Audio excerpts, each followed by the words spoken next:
Cinema शौकीन सबका स्वागत करता है। आज हम बात करने वाले हैं चाइना टाउन के बारे में। यह कहानी है एक जासूस की, जिसे एक बहुत ही छोटा केस मिलता है एक आदमी की जासूसी करने का। मगर जैसे जैसे वो उस आदमी की जिंदगी में घुसता है, उसे पता लगता है कि वो कितनी बड़ी मुसीबत में फंस चुका है। कहानी की शुरुआत होती है और हमारे सामने 1937 का दृश्य आता है। हम एक प्राइवेट जासूस को देखते हैं जिसका नाम है जे गेट्स। सारे लोग उसे जेक कह के बुलाते हैं। जेक के पास एक महिला आती है जिसका नाम है एवलिन। वो जेक को कहती है कि मुझे शक है कि मेरे पति का कहीं अफेयर चल रहा है किसी और लड़की के साथ। मेरी उम्र अब ढल चुकी है, मगर मेरे पति को जवान लड़कियों में रुचि है, इसीलिए मैं इस बात की पुष्टि करना चाहती हूँ कि उसका अफेयर कहीं चल रहा है या नहीं। मेरे पति का नाम है मलरे। इन बातों को सुनने के बाद जेक उसका केस ले लेता है और सारी चीजें पता लगाना शुरू कर देता है मलरे के बारे में। तब हमें पता लगता है कि मलरे एक बड़ा ऑफिसर है। वो Los Angeles power and water department का इंजीनियर है और उसके सीनियर से उसकी बहस हो रही है बार बार। मलरे सबको कहता है कि वो लोग उस जगह पे वाटर सप्लाई नहीं भेज सकते। अगर उस जगह पे वाटर सप्लाई भेजा गया तो ये चीज बहुत ही असुरक्षित होगी। इसमें बहुत सारे लोगों की जान जा सकती है। मगर सारे के सारे लोग मलरे के खिलाफ हैं। वो चाहते हैं कि वहाँ पर वाटर सप्लाई जाए। इन सारी चीजों को बड़े ही ध्यान से यहाँ पर जेक सुनता है और पीछा करते रहता है मलरे का। कुछ वक्त के बाद मलरे एक जवान लड़की से मिलता है और उससे गले भी मिलता है। यही वक्त होता है जब जेक तस्वीरें खींच लेता है मलरे की और तुरंत उसे अखबार में पोस्ट करवा देता है ताकि ये बात मलरे तक पहुँच जाए। पूरे अखबार की सुर्खियों में यह खबर फैली हुई है कि मलरे का नाजायज संबंध है लड़कियों के साथ। थोड़ी देर के बाद यहाँ पर एक और महिला आती है जो अपना नाम एवलिन बताती है। तब जेक कंफ्यूज हो जाता है और कहता है कि तुम एवलिन कैसे हो सकती हो। वो महिला कहती है कि असली एवलिन मैं ही हूँ और तुम्हारे पास जो महिला आई थी वो कोई और थी। उसका बस इतना काम था कि तुम्हें वो एक काम दे और मेरे पति को पूरे शहर में बदनाम कर दे, और तुमने ऐसा ही किया। तुमने मेरी पति की इमेज को धूल में मिला दिया है। अब मैं तुम पे केस करूंगी, जल्दी ही हम कोर्ट में मिलेंगे। इतना कहने के बाद वो चली जाती है। अब जेक परेशान है। वो इन सारी गुत्थियों को सुलझा रहा है। वो एक जासूस है। उसे पता है कि ऐसी चीजों की सच्चाई कैसे बाहर निकालनी है। थोड़े वक्त के बाद उसे एहसास हो जाता है कि कुछ न कुछ तो इस शहर में चल रहा है, इसीलिए वो लोग मलरे को फंसाना चाहते हैं। अब इस सच्चाई तक पहुंचने के लिए उसे कैसे भी मलरे से मिलना है। अगले दिन वो पहुंच जाता है मलरे के ऑफिस में, मगर वहाँ पर वो नहीं होता। जेक की मुलाकात होती है एक और आदमी से जिसका नाम है रस। रस सारी चीजें बता देता है कि मलरे कब आता है कब नहीं, लेकिन वो जेक को मलरे से नहीं मिलवाना चाहता। तो बड़े ही चालाकी के साथ जेक उसका विजिटिंग कार्ड चुराता है और निकल जाता है यहाँ से। फिर वो पहुंचता है एवलिन के घर पे और उसे माफी मांग करके कहता है कि मुझसे गलती हो गई। मैं नहीं चाहता कि आप मेरे ऊपर कोई भी मुकदमा करें। मैं बस इतना चाहता हूँ कि एक बार आप मेरी मुलाकात करवाएं मिस्टर मलरे से। मैं उन्हें सारी बातें बता करके उनसे भी माफी मांगूंगा। एवलिन को यह सच्चाई अच्छी लगती है कि जेक उसके घर पर आकर के माफी मांग रहा है और वो उसके पति से भी माफी मांगना चाहता है। वो जेक को कहती है कि फिक्र मत करो, मैं तुम्हारे ऊपर कोई भी केस नहीं करूंगी, मगर मेरे पति अभी घर पे नहीं है और वो लेट ही घर पे आते हैं। बहुत मुश्किल होगा यहाँ पर तुम्हारा उनसे मिलना। वो ज्यादातर पास वाले रिजर्वोयर में जाते हैं, तो अगर तुम्हें सच में उनसे माफी मांगनी है तब तुम वहाँ पर जा सकते हो। इन बातों को सुनने के बाद जेक निकल जाता है और पहुंचता है रिजर्वोयर के पास, मगर इतनी आसानी से अंदर एंट्री नहीं मिल सकती। ये बात जेक को पहले से पता थी, इसीलिए उसने रस का विजिटिंग कार्ड चुराया था। वो गार्ड्स को दिखाता है और कहता है कि मुझे यहाँ पर मिस्टर रस ने भेजा है, मिस्टर मलरे का मुझे इंटरव्यू लेना है। गार्ड्स उसकी बातों में आ जाते हैं और भेज देते हैं अंदर। मगर अंदर जाने के बाद उसे एक ऐसी बात पता लगती है जिससे उसकी हालत खराब हो जाती है। उसे बताया जाता है कि अंदर मिस्टर मलरे की लाश मिली है। इस बात से सारे के सारे लोग सदमे में हैं। किसी को भी समझ में नहीं आ रहा कि ये क्या हुआ है। ज्यादातर लोगों का कहना है कि मलरे का अफेयर जैसे ही सामने आया, शर्मसार होने के बाद उसने अपनी जान ले ली। कुछ लोगों का कहना है कि उसे मारा गया है, मगर कोई भी किसी भी नतीजे पे नहीं पहुंच पा रहा। अपने पति के मौत के बाद एवलिन बहुत ही ज्यादा दुखी हो जाती है। उसे कैसे भी सच्चाई तक पहुंचना है। उसे जानना है कि उसके पति के साथ क्या हुआ है। वो दिन रात मिस्टर मलरे के साथ रहती थी। उसे ये बात पता है कि उसके पति ने खुद अपनी जान नहीं ली है। वो समझ चुकी है कि पुलिस कुछ भी नहीं कर रही, सबने इस बात को दबा दिया है। तब वो अपनी आखिरी उम्मीद लेकर के पहुंचती है जेक के पास। उसे बताती है कि मेरे पति के साथ जो कुछ भी हुआ वो एक षड्यंत्र है और षड्यंत्र की शुरुआत तुमसे हुई थी। मुझे किसी भी तरह सच्चाई को जानना है, चाहे कुछ भी हो जाए, और तुम सच्चाई को सामने लेकर के आओगे। जेक मान जाता है और पता लगाने की कोशिश में लग जाता है कि आखिर मलरे के साथ क्या हुआ और वो कौन लोग हैं जो मलरे के पीछे थे। जब वो सारी चीजों की तफ्तीश करता है तब उसके हाथ एक रसीद लगती है। रसीद देखने के बाद उसे एहसास होता है कि यहाँ से बहुत ही भारी मात्रा में पानी छोड़ा गया है बीच बीच में, जिसका और कहीं भी रिकॉर्ड नहीं है। इन चीजों को देखने के बाद जेक उस जगह पे जाता है जहाँ पर पानी को छोड़ा गया था, मगर वहाँ जाकर के एहसास होता है कि ये जगह वीरान पड़ी है, दूर दूर तक सूखा है, यानी यहाँ भी पानी नहीं आया। अब जेक को भी ये बात समझ में नहीं आ रही कि आखिर हुआ क्या। तब वो हर रोज जाने लगता है रिजर्वोयर की तरफ जहाँ पर मलरे की लाश मिली थी, इस बात का पता लगाने के लिए कि आखिर यहाँ पर हो क्या रहा है। एक रात जब वो वहाँ पे पहुँचता है तब उसे 2 गोलियों की आवाज सुनाई पड़ती है। वो चौंक जाता है और समझ नहीं पाता कि ये गोलियों की आवाज कहाँ से आई और रिजर्वोयर के पास कोई गोली क्यों चलाएगा। वो इन बातों बातों को समझता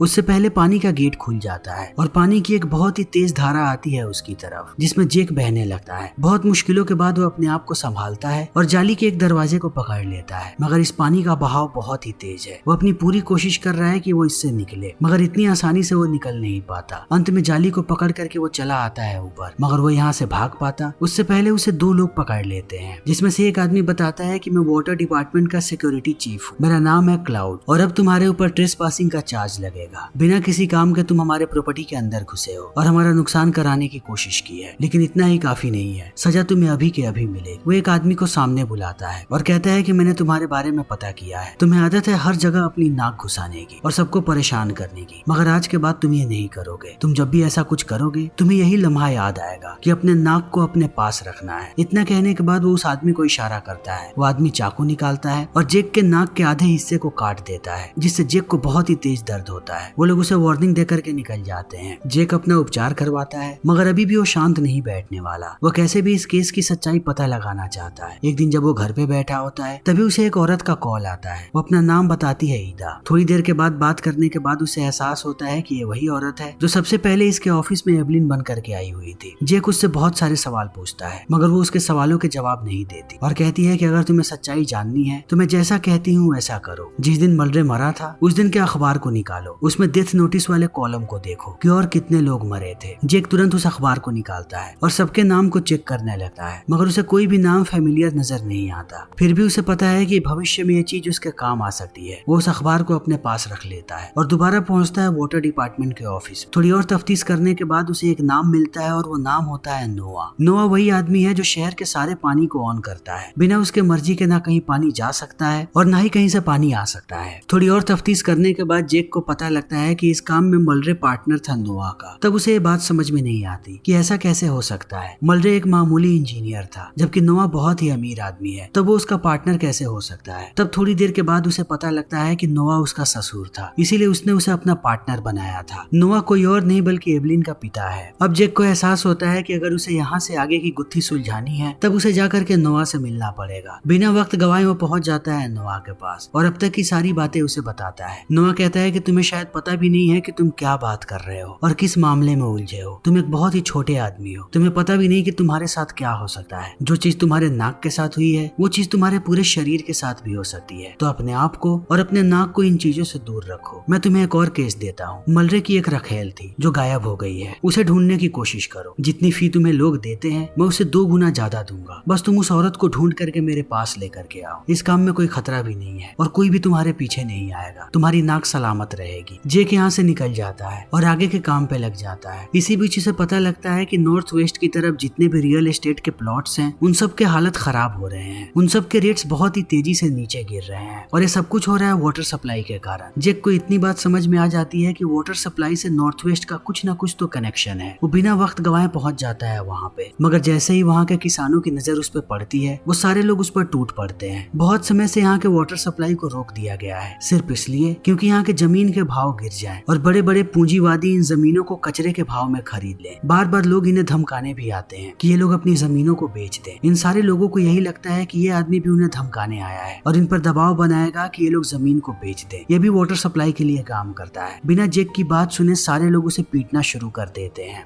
वो लोग उसे तब तक पीटते हैं जब तक वो बेहोश नहीं हो जाता। तभी यहाँ पर एवलिन आती है और जेक की जान बचाती है। जब ये लोग जा रहे होते हैं तब एवलिन पूछती है कि अब तक तुम्हें क्या पता लगा है। जेक कहता है कि सारा का सारा षड्यंत्र वाटर डिपार्टमेंट में चल रहा है। वहाँ से बड़ी मात्रा में पानी चुराई जा रही है। उनके रिकॉर्ड के मुताबिक केले में एक बहुत बड़ी इमारत बन रही है जहाँ पर पानी भेजा जा रहा है, मगर वो पानी कहीं भी नहीं जा रहा। सारा का सारा पानी रिजर्वोयर के अंदर है और वो लोग एक नया वाटर सप्लाई बनाने की प्लानिंग कर रहे हैं। जितने भी पानी को उन लोगों ने चुराया है वो सारा का सारा पानी इन किसानों का है जिन किसानों ने मुझे पीटा। वो नया वाटर सप्लाई बनाने की प्लानिंग कर रहे हैं सिर्फ इस पानी को चुराने के लिए। और इसी चीज के खिलाफ तुम्हारा पति था। वो नहीं चाहता था कि नया वाटर सप्लाई बने, वरना बहुत सारे लोगों की जान जाएगी। वाटर सप्लाई असुरक्षित होने वाला है। जैसे ही ये बात इन लोगों को पता लगी उन लोगों ने तुम्हारे पति को मरवा दिया। तब से वो लोग पानी को चुराते जा रहे हैं और ये सारे के सारे किसान उनके झांसे में आ चुके हैं। ज्यादातर किसानों ने अपनी जमीन बेच दी, बस कुछ ही किसान रुके हुए हैं। मेरे पास पूरा का पूरा रिकॉर्ड है कि किस आदमी ने कितनी जमीन खरीदी है। सिर्फ रॉबर्ट नाम के आदमी ने 7,000 एकड़ जमीन खरीदी है और क्लैरेंस ने 5,000 एकड़ और उससे भी ज्यादा जमीन खरीदी है एमा ने 12,000 एकड़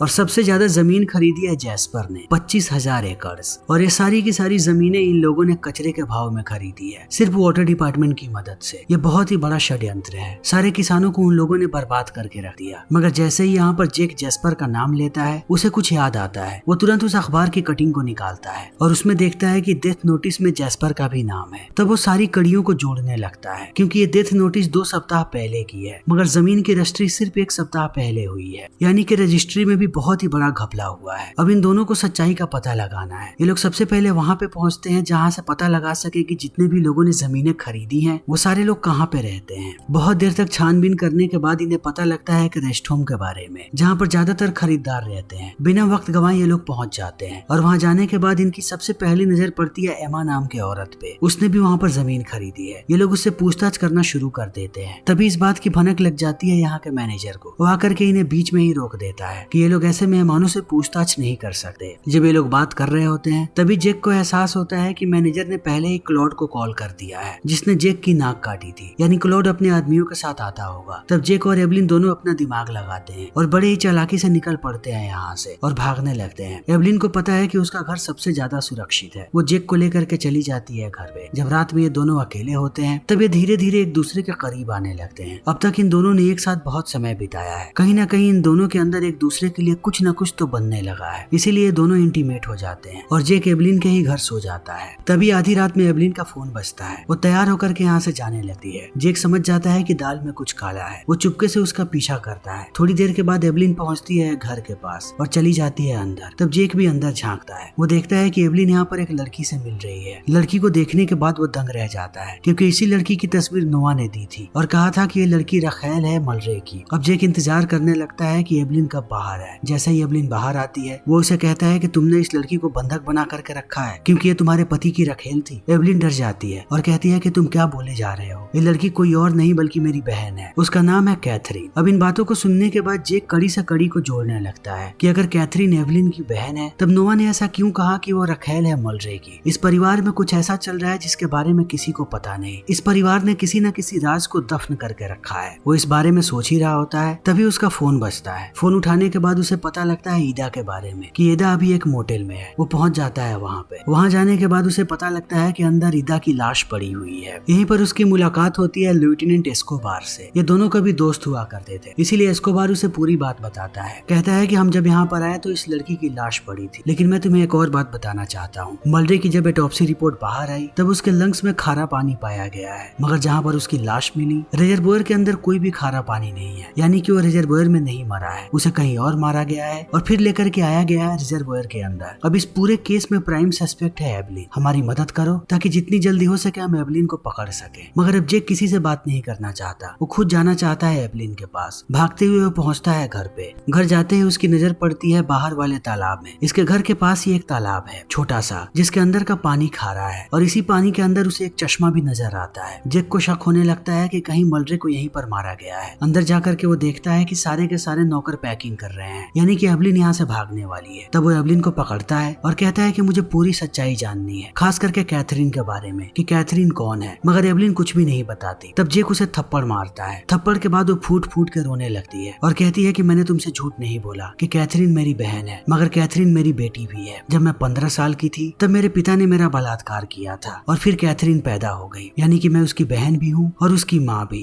जेक कहता है कि क्या मलरे को तुमने मारा है? बाहर तालाब में मुझे एक चश्मा नजर आया, वहाँ का पानी भी खारा है। एवलिन कहती है कि वो चश्मा मलरे का नहीं है। मलरे बाई फोकस नहीं पहनता था और मलरे की मौत से मेरा कोई वास्ता नहीं है। वो एक अच्छा इंसान था। इन बातों को सुनने के बाद जेक उसे कहता है कि तुम चिंता मत करो, तुम्हें और कैथरीन दोनों को इस शहर से बाहर मैं निकालूंगा। वो कहता है कि मुझे थोड़ा समय दो, मैं पूरी अरेंजमेंट करता हूँ ताकि मैं तुम दोनों को अमेरिका से बाहर मैक्सिको भेज दूं। वहाँ तुम लोग सुरक्षित रहोगे। सारी अरेंजमेंट करने के बाद वो कॉल करता है और कहता है कि तुम्हारा बटलर है जिसका घर है चाइना टाउन में, मुझे उसके घर पर मिलो। जब ये लोग वहाँ से निकल जाते हैं तब वो सीधा कॉल करता है नोआ को और उसे बुलाता है एवलिन के घर पे ताकि उसके साथ वो डील कर सके और हमेशा के लिए अपनी जान छुड़ा सके इस केस से। रात को वहाँ पर नोआ पहुँच जाता है। तब जेक उसे कहता है कि मुझे हमेशा के लिए इस केस को छोड़ना है, मैं इससे दूर जाना चाहता हूँ, मगर उससे पहले मुझे पूरी की पूरी सच्चाई बताओ, तुमने ये सब कुछ क्यों किया? नोआ कहता है कि मामला एकदम सीधा है, मेरा एक सपना है, मैं चाहता हूँ कि एले बहुत ही बड़ा बने, मगर उसके रास्ते की एक ही रुकावट है, वो है नॉर्थ वेस्ट, जिसे किसानों ने खराब करके रखा है अपने फार्मिंग से और अपनी बेहुदा जिंदगी से। इसीलिए मैंने वहाँ का पानी को रोका और कचरे के भाव में जमीनों को बिकवा दिया ताकि मैं एले और नॉर्थ वेस्ट को एक बना सकूं और वहाँ पर डेवलपमेंट करके इस शहर को और भी बुलंदियों तक लेके जाऊं। इन बातों को सुनने के बाद जैक कहता है कि तुम बहुत ही स्वार्थी आदमी हो। अपने सपने को पूरा करने के लिए तुमने अपनी बेटी को विधवा बना दिया और मलरे को मार दिया और अभी भी तुम्हारा मन नहीं भरा है। तुम शायद अपने बचे हुए खानदान को भी खत्म कर दोगे। मगर यहाँ से आगे जैक कुछ बोलता उससे पहले क्लोड उस पे बंदूक तान देता है और कहता है कि हमें वहाँ लेकर के चलो जहाँ पर कैथरीन और एवलीन है। अब जैक के पास दूसरा कोई भी चारा नहीं होता। इन लोगों ने उस पर बंदूक तान करके रखा है। जैक गाड़ी चलाते हुए चाइना टाउन पहुंच जाता है इन दोनों को लेकर के। वहाँ जाने के बाद देखता है जैक की सारे के सारे पुलिस वाले यहाँ पर मौजूद हैं और जैक को देखते ही वो लोग पकड़ लेते हैं। तभी नोआ अंदर जाता है और कैथरीन को घसीटते हुए लाता है। इस चीज को देखने के बाद एवलीन अपना बंदूक निकालती है और एक गोली मारती है नोआ के कंधे पे। फिर कैथरीन को लेकर के बैठ जाती है अपनी गाड़ी में यहाँ से भागने के लिए। मगर वो भाग पाती उससे पहले पुलिस वाले गोली चलाने लगते हैं और एक गोली लग जाती है एवलीन को। यहीं पर एवलीन की मौत हो जाती है। उसके मरने के बाद नोआ जाता है और कैथरीन को पकड़ के लेकर के जाने लगता है। जैक आगे बढ़ता है उसे बचाने के लिए। तभी यहाँ पर एस्कोबार आ जाता है। वो बाकी पुलिस वालों से कहता है कि वो लोग जैक को छोड़ दें। फिर वो जैक को समझाता है कि जैक कुछ ना करे, वो चुपचाप खड़ा रहे, वो अब आजाद है। जैक इस बारे में सोचने लगता है कि आखिर यहाँ पर क्या हो रहा है। नोआ इंसान के रूप में एक जानवर है जिसने दुनिया के हर एक गलत काम किए हैं और अभी भी वो पुलिस वालों के सामने खड़ा है। सबको सच्चाई पता है मगर कोई भी उसका कुछ भी नहीं बिगाड़ सकता। जैक ऐसे ही टूटते जाता है। तभी एक सिपाही उसके पास आता है और कहता है कि जैक ज्यादा मत सोचो, ये चाइना टाउन है, यहाँ पर यही होता है। जैक उसकी तरफ देखता है और शांत हो जाता है। उसे भी इस बात का एहसास हो चुका है कि चाहे वो कुछ भी कर ले, चाइना टाउन से वो करप्शन को नहीं हटा सका। नोआ जैसे लोग हमेशा ही यहाँ पर मौजूद रहेंगे जो ऐसे ही समाज को खोखला करते रहेंगे। फिर इसी के साथ ये फिल्म यहीं पर खत्म हो जाती है। तो दोस्तों हमारी आज की ये वीडियो यहीं पर खत्म होती है। अगर आपको हमारी ये वीडियो पसंद आई हो तो इसे लाइक करें, शेयर करें और चैनल को सब्सक्राइब करें। Thank you.